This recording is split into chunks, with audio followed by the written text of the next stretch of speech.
Hi, good morning, everybody. I hope you're having an awesome day so far.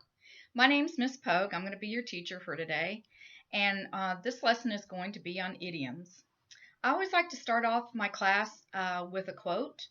The quote I'm going to use today, it's one by Ralph Waldo Emerson. He's a famous writer, and it is, "The key to education is respecting the pupil." The pupil as in you, the student. Okay, so not only is it a good thing to respect your elders or adults, but us as teachers need to give you respect also. Okay, so let's start off our lesson today. Has anyone ever heard of an idiom? Idiom. Idiom. Can everybody say that with me? Idiom. Idiom.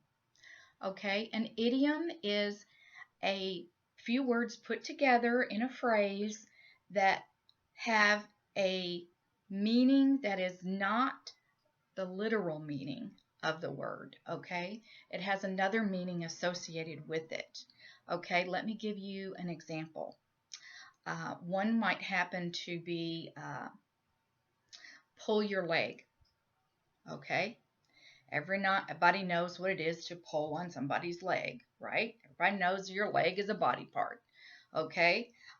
If I'm playing a joke on someone, I might say, after I did it, I might say, "Oh, I was just pulling your leg." And they would be like, "Oh, yeah, just had to, do a joke." So pulling your leg would be like uh, playing a joke on someone. Okay, I'm going to read a very short story, and then you're going to understand the meaning of the idiom, "Never judge a book by its cover." All right, never judge a book by its cover. Okay, let me read the little story to you. An old lady handed her check to a bank teller. She was in the bank. She said, "I would like to withdraw $500, or $5,000 rather." The female teller told her, "For withdrawals less than 500,000, please use our ATM machine." Then the old lady, who was dressed rather inappropriately and in tacky clothes, she told the teller, "Why do I have to use the ATM? Why can't you give me the money?" And the teller said, "These are rules. Please leave if there is no other matter. There is a line behind you." She then returned the card to the old lady. The old lady remained silent, but she returned the check to the teller and said, "Please help me withdraw all the money I have."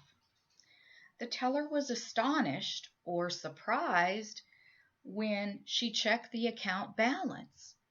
The old lady leaned down, and then the teller said to her, "Oh, my apologies, because it shows that you have $3.5 billion in your account, and our bank does not have that much cash readily available currently to give you. Could you make an appointment and come back again tomorrow?" Uh, and the old lady said, "Well, I really wanted to take some out today. How much could I take out?" And she said, "Any amount up to 300,000. The older lady then told the teller she wanted to withdraw $300,000. The teller did so quickly and handed it to the old lady respectfully.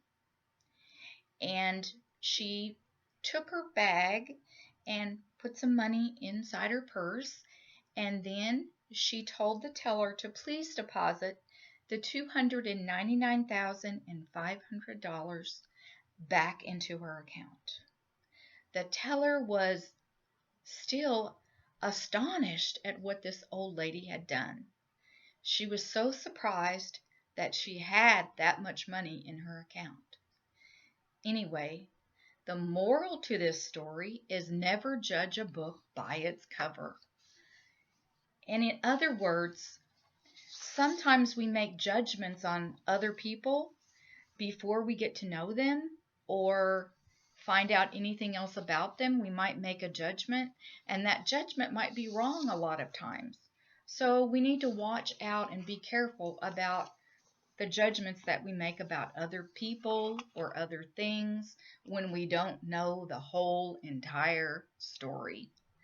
Okay, something else that might be interesting for you to know is, where do idioms come from? Idioms first started, a lot of them, during the Middle Ages when there was English being spoken, which was old middle class English. And just to give you an example of what it might have sounded like to live during the Middle Ages, here is a little excerpt from the Canterbury Tales. And this might be how it sounded to listen to Old English.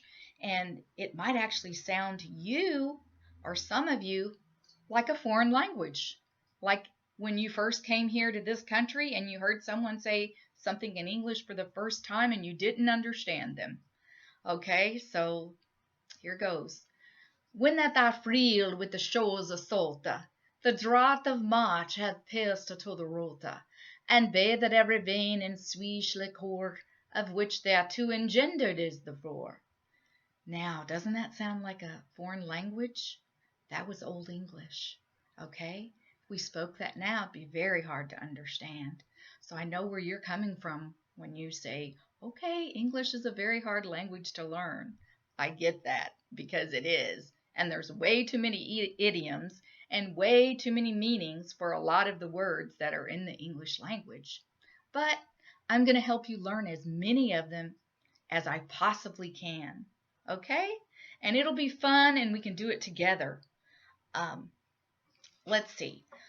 For another assignment that I have for you today, and I'll put this up on the whiteboard, but it's actually a paper that has a picture on it, and then listed are several other idioms at the bottom of the page, okay? And there's quite a few of them, so I'm not going to ask you to remember all of them, by the next session that we meet, but if you could possibly learn 5 a day, okay? Just take 5 of them.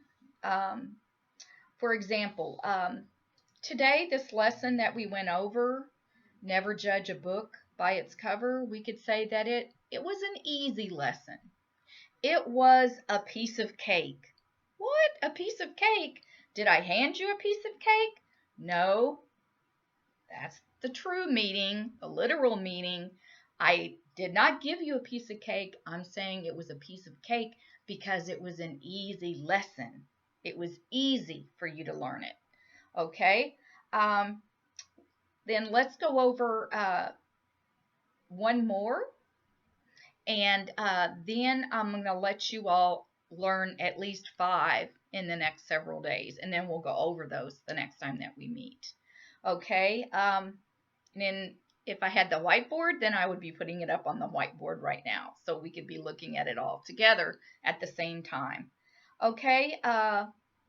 One of them is drive someone up the wall. Okay, that does not mean that they literally get up and they start climbing the walls. Okay? No. Can anybody answer that question?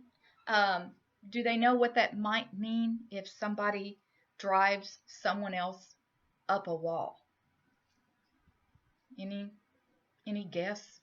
And, it doesn't matter if it's wrong. We're not going to say anything. I've said wrong things before. Okay. Yes, it actually does mean that that person is doing something that's getting on your nerves and it's driving you up the wall, meaning that you're getting very frustrated or upset over it. Okay. For example, sometimes I'm teaching, when I was teaching in the classroom, if somebody had a pencil and a pen and they kept tapping it on their desk constantly, I was like, oh, would you please stop that? Because it's driving me up the wall. Okay, thank you. So that was an example of driving you up the wall. All right. Well, I hope you've had fun today in our little lesson on idioms. And let me just close by saying that remember, any words that you do not know, if you hear someone say a word during the day, you need to write it down in a journal because that's one of the best ways to learn new words without studying them on a computer or from a dictionary is from everyday conversational English. You can just write down what that person says and they can explain it to you, or you can go home and look it up. Go to your dictionary, if it's English, Spanish, English, Korean dictionary, whatever it may be, and find out what that word means. It's very important for you to keep a journal like that. Anyway, until next time, guys, bye bye. Hope you enjoyed it.